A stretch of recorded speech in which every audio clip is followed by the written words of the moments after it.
ఆత్మస్థైర్యం, కృషి, పట్టుదలతో ముందడుగు వేస్తే విజయం సాధించవచ్చని బ్రహ్మశ్రీ చాగంటి కోటేశ్వరరావు అన్నారు. ఏలూరు జిల్లా నూజివీడు ఐఐటి కళాశాలకు వెళ్లిన చాగంటి కోటేశ్వరరావు దైవభక్తి, తల్లిదండ్రులను ఆదరించడం అన్ని రంగాల్లోనూ విజయ సోపానాలుగా ఉంటాయని విద్యార్థులకు సూచించారు.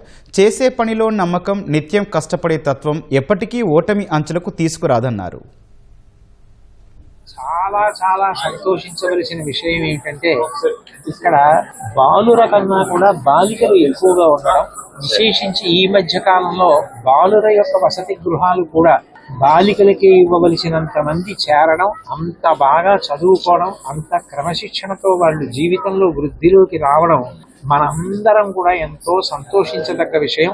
ఇటువంటి గొప్ప విశ్వవిద్యాలయానికి రావడం, పరమ క్రమశిక్షణతోటి, ప్రేమతోటి ఉన్న పిల్లలందరినీ చూసి వాళ్ళకి బాగా వృద్ధిలోకి రావడానికి ఏ మంచి విషయాలు కొన్ని చెప్తే నాకు సంతోషంగా ఉంటుందో అటువంటి విషయాలు ఆ పిల్లలతో పంచుకోవడం ఎంతో ఆనందాన్ని ఇచ్చింది.